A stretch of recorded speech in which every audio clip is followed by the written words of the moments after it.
ஒரு cup பச்சரிசிக்கு 1/4 cup பைத்தம்பருப்பு வச்சு அதில் தண்ணி ஊற்றிடலாம்.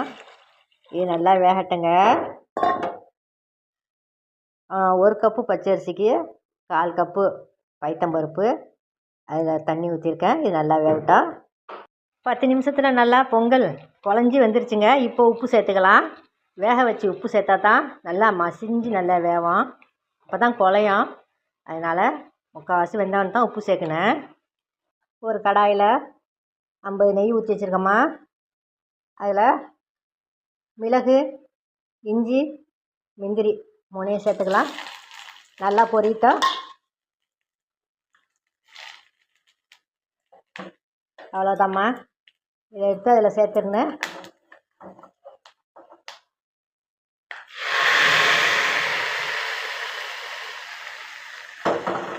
சுட சுட ஆவி பறக்க வெண்பொங்கல் ரெடிம்மா. சட்னி சாம்பாரோட வெண்பொங்கல் ரெடி. வாங்க சாப்பிடலாம். பாருங்க, சட்னி, சாம்பார், வெண்பொங்கல். இதுதான் இன்றைக்கி காலை டிஃபன்.